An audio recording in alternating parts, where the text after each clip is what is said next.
Wonder if you guys can hear the music being played on the floor below me. All right, we are connected on all 4 platforms. Twitch, YouTube, Facebook, and Periscope/Twitter. All right, cool. We will wait for someone to, a couple people to show up.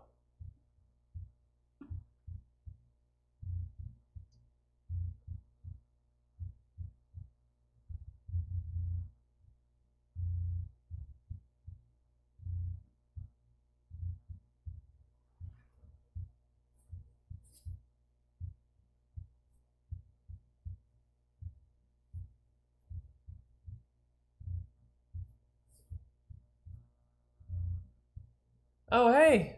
Thanks. Yeah, appreciate it. Abrar. Nice to have you. So I don't know if you know who I am, but I'm Sass. I'm running for U.S. House of Representatives 2022 down here in Texas.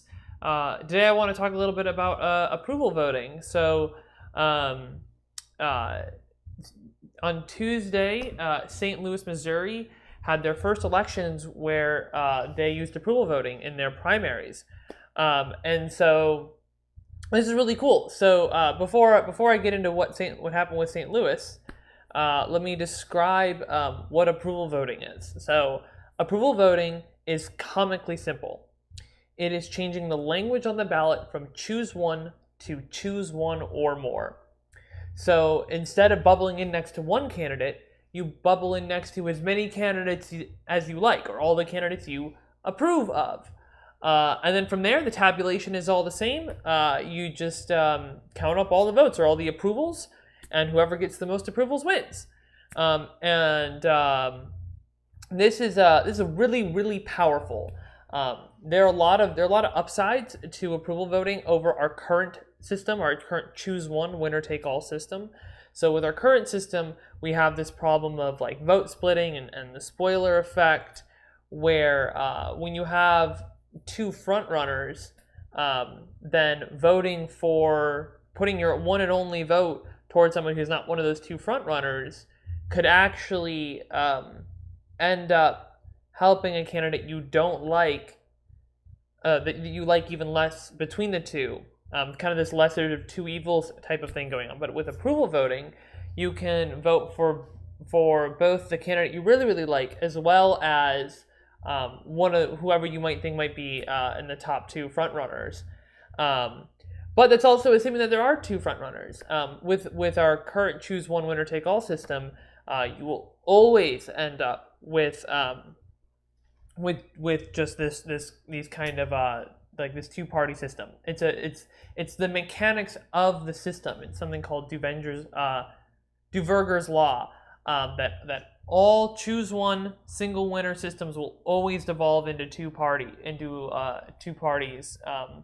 rather quickly, because of the way that it splits the electorate, and because of this vote splitting and spoiler effect problem. No matter how many viable candidates you start with, over time it will always trend toward two parties. And so approval voting is a really simple, powerful way to fix this. So I like to describe approval voting as the highest and fastest return on investment for any voting system shift in the United States right now. I could even go further and say switching to approval voting is the highest and fastest return on investment for any political action in the United States right now. And this is actually quantifiable. I was looking into this last night. There's a quote, I don't remember who said it, but that switching from our current choose one system to approval voting will have a bigger positive effect on our society than switching from dictatorship to democracy. And that's actually quantifiable. Or at least it's modelable. That's what I'll say. Because dictatorship can actually be modeled as a voting system. The technical term would be called single winner sortition. So you just pick one person at random. And then that can be modeled like other voting systems can. And if you can model it, then you can measure it. And one of the metrics that we have for voting systems is Bayesian regression. So Bayesian or that's not his name. Bayes was kind of, I don't want to say the father of statistics, but he did a lot of work. He's kind of the father of like real world statistical modeling. What will and so he kind of developed like, how do we actually model statistical things in the real world? And so that's now modern voting science has really taken that and applied that statistical model to voting systems in a variety of ways, namely voter regret. So we call that Bayesian regret. So we can model mathematically what the Bayesian regret of a single winner sortition voting system would be. And we can get a number from that. You can get numbers from that. And then you can also model our current system, which is not just a choose one winner take all, but a highly polarized, highly strategic voter base, choose one winner take all. And so you can model that, and you can model the Bayesian regret. You can measure the Bayesian regret of that. And then you can also do the same for approval voting. And the gap between the single winner sortition, right, dictatorship, and our current system, that gap is smaller than the gap between our current system and approval voting. So that's why you can actually like back up the argument that switching to approval voting is even more important than like inventing democracy effectively, is one way to put it. Okay, cool. So next up, St. Louis elections. These were fantastic. Loved this, and I want to show you guys some stuff. So I'm gonna pull up some things here, and I'll switch things up a little bit. So here we go.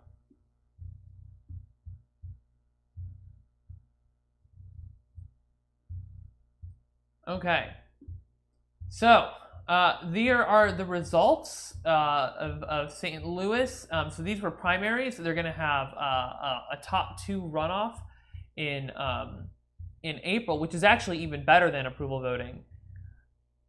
Oh, okay, hang on. All right, so what is it?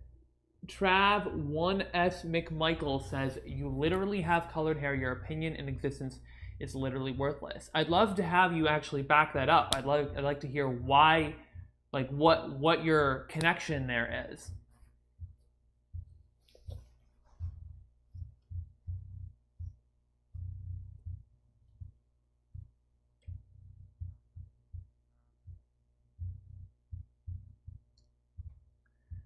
So while you're typing that, I'm going to continue talking about St. Louis.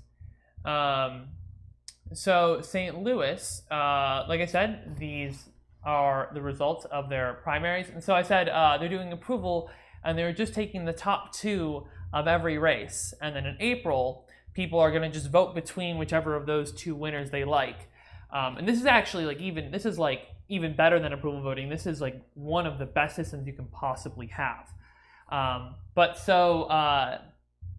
just focus on the approval voting for a moment, just this like first round. So the votes, these races were for effectively city council members. That's what the wards are. Those are different districts, as well as a mayoral race and their comptroller. So approval voting really shines when you have three or more candidates. If you only have two candidates, every voting system is the same, and that's really where the power of that top two runoff comes from. Is that all the negative effects that you get and have from different voting systems, they all disappear when there are only two candidates, because all voting systems behave the same. So what we want to highlight is these races with three or more candidates, particularly with three or more viable candidates or competitive candidates. So Ward 1, there were really only two competitive candidates, but here we go. Ward 3, there were only two candidates. Ward 4, here we go. So if we take a look here, we can see that these percentages add up to more than 100%. That's intentional. That's the point.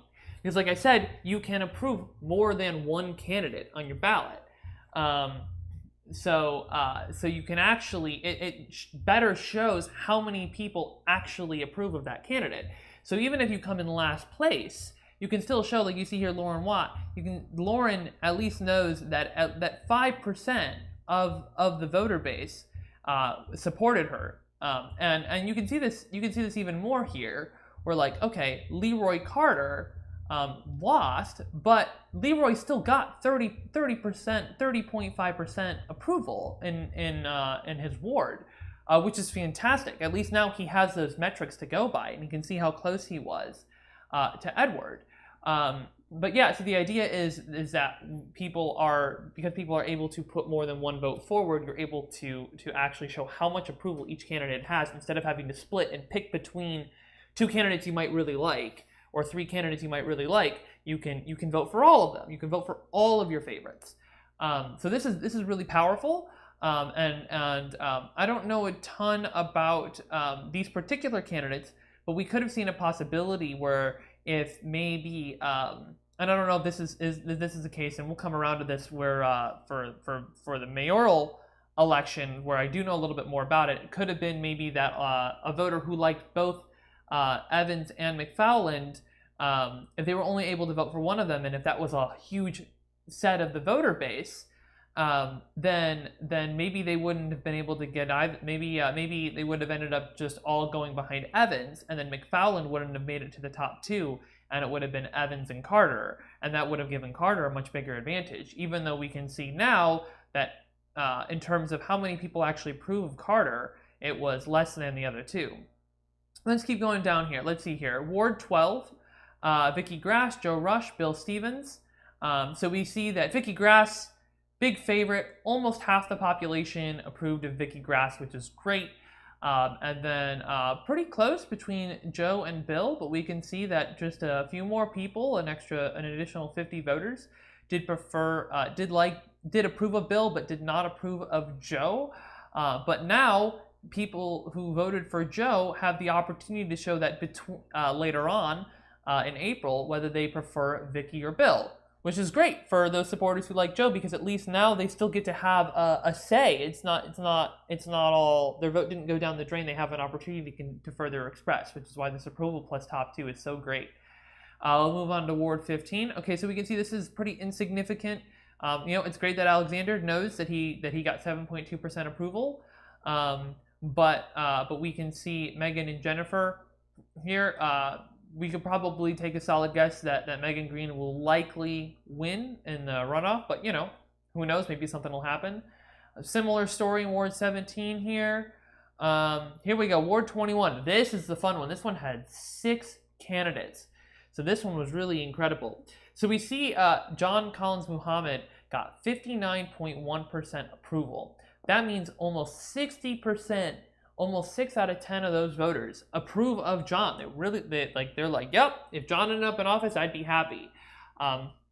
That's really powerful. But we also see here that Laura Keyes got 37.7%, which is obviously a lot lower than John, but maybe, I don't know, maybe folks who voted for Tavon and Barbara, Melinda and Ticharwa, all are, maybe they like their own candidates, but if it's between Laura and John, maybe they all like Laura more. And if you add this up, let's see here. So if you add up an additional, we'll call that 20%, 35%, we'll call it 40% onto this 37.7%, maybe Laura will end up with more like 70% of the vote. Who knows? But they'll have an opportunity to express that preference in April. In Ward 27, really high approval for both Pamela and Chris, 53%, 45%. That's really great. And then the mayoral race. This is the fun one. This one's really great. So the person who was quote unquote leading in the polls was actually Lewis Reed. But as we can see, Lewis Reed came in a solid 3rd place with only 38.5% approval. So that kind of contradicts what the polls say, but that's because the way that the polling is done doesn't align with the way that the approval voting is done. And also those polls may have been biased in a variety of different ways. Lewis had a lot more money in his race, but we saw both Tishara and Kara come out in front, 46.4% for Kara and 57% approval for Tashara. And this is really interesting because both Kara and Tashara, I'm sorry, I don't know how to pronounce both of their names correctly, but they're both what you would call progressive candidates. Now, this was a nonpartisan race. That's just what St. Louis has, is a nonpartisan race. But this more accurately shows the preference of the voters, that the voters actually want a more progressive mayor in this particular city. That does not mean that approval voting favors progressive candidates. What approval voting does is it better shows where the center of public opinion is and what people actually want in a candidate from the population as a whole. And so that's what this is showing. There are absolutely jurisdictions that might go in a totally different direction, that might go much more conservative. That just happens to be what this community likes. And this is really, really incredible, because now the folks, you know, who approved both Tashara and Kara will be able to pick between whichever one between their two favorites in April, which is amazing. And we can see here, I actually have a map up here, so we can see blue is okay. So first place. So Tashara got first place in kind of the northern half of the city, northern 2/3 of the city, or kind of dipping down to the center. So northern half, kind of dipping down in the middle, and then Kara got first place in kind of over on the west side and a little bit over on the east, a little bit in the east side, by just a fairly small margin, only about 2 points. So yeah, it looks like Tashara had kind of the north, the center, and the east of the city, while Kara had the south and the west.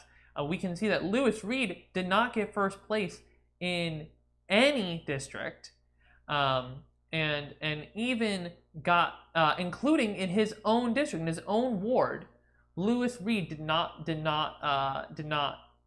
get first place. And that, again, this is just showing that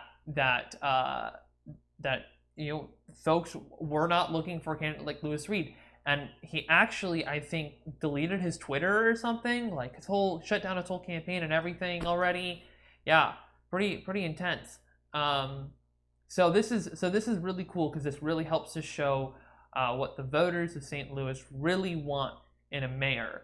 So this is incredible development. Oops. And so yeah, these are incredible results. Okay, so Texas. Why do we want approval voting in Texas? Let me come off of this, put you on my face. I'm going to talk all about Texas now. Okay, so why do we want approval voting in Texas? We want approval voting in Texas because we want to empower voters. We want to allow voters to... one thing real quick. Tashara and Kara. Imagine... Right, those two, what I said, those are two kind of more progressive candidates. Before, those voters probably would have had to split their vote and just kind of either go all in on Tashara or all in on Kara, or would have just split between them entirely. That could have given Lewis the lead in the top two, and that could have shown, that could have not shown the way that voters wanted to, how they actually felt. And it's also allowed Tashara and Kara to stay in the race. You know, what we often see is candidates will drop out of the race in support of another candidate who is similar to them. So approval voting really helps to fight against this problem of having multiple similar candidates. But Texas. So yeah, approval voting is all about empowering voters. It's all about better showing the center of public opinion and getting more consensus among the voters about who's winning. And it also helps to fight divisiveness. And some of the really powerful things are its simplicity, that it costs next to nothing to implement. The voter education is incredibly quick and cheap and easy. Legislatively, it's really easy. Texas election code, I've poured through Texas election code for a variety of different projects. It is so convoluted. It is a mess on a mess on a mess. And so when we look at the variety of different voting systems that are out there, we run into walls with some of them. For example, with ranked choice voting, that's actually been shot down before in court in Austin back in 2001. But approval voting is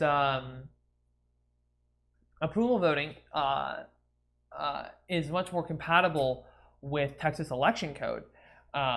And so I'm actually currently working with the Center for Election Science to get approval voting for Austin City Council elections, which again would allow voters to fully support multiple candidates on their ballot without having to worry about spoiling or splitting or wasting their vote, which is amazing. So we're not ready to launch that campaign yet. We're getting an additional legal opinion.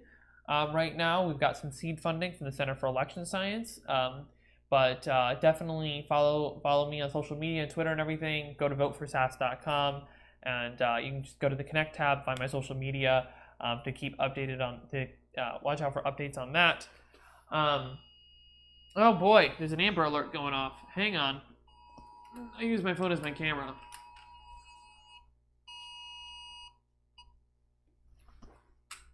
I had it on Do Not Disturb, but I guess that doesn't stop Amber Alerts. Okay. Yeah. So,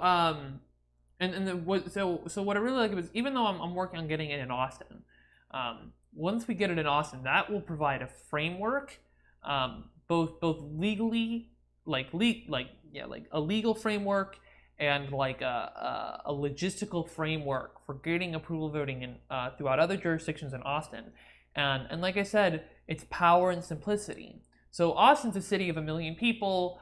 It has an annual budget of about $1 billion, right? There's a lot here. It's easy to get, in terms of the actual implementation and the voting machines and all this stuff. It's a big deal. Or it's not as big of a deal in a big city like Austin. But Texas is filled with rural towns all over the state, and so the real power in approval voting is then we can go to those towns and we can say, hey, you can dramatically improve your local elections for no cost, right? I mean, I'm talking about towns with 500 people in them who spend $300 on an election and still just take pens and fill in bubbles on ballots. It requires no change to ballot design. The voter education, I mean, that could happen in a night. Maybe just at a town hall when everybody's there, or they come to a bar or whatever. It's 5 minutes. It's a little explanation of what it is, why it's good. You take a couple questions, but people get it. It's easy. It's so simple. And these jurisdictions don't have money to spend on switching over to more comprehensive voting systems. And that's understandable. It's economics. It's a hard sell when you're like, well, hey, you need to tenfold your budget so you can redesign your ballots or get special voting machines or ship your ballots off somewhere because you lose precincts on mobility, or and retrain people and focus on election security and educate all your voters on how to vote on these new ballots and what's going on. It's like, you don't need to worry about any of that. You just change the language on the ballot from choose one to choose one or more, or vote for as many as you like. That's actually the preferred language, but it's just changing a sentence. That's all it is. And so this is a really, really powerful thing. Approval voting, all for it. I love it. I love it. I love it. You'll also see me talking about star voting, but like I said, there are situations where approval voting, there's an opportunity for approval voting where star voting is a tougher sell. So I don't know if there's anybody, if I'm maybe missing comments. Sometimes the Facebook ones don't come through, so I'm gonna try to jump over there and see if anybody's posted any comments on Facebook. But normally my Twitter ones come through, my Twitch ones come through. I don't know about YouTube. I don't have any. Here we go. Let's see. So I'll talk about whatever, if you got questions related or unrelated. Oh, everything's slowing down now. All right. No comments on Facebook.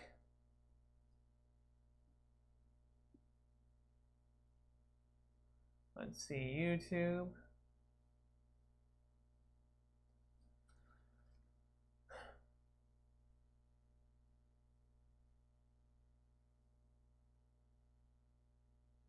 There's nothing on here.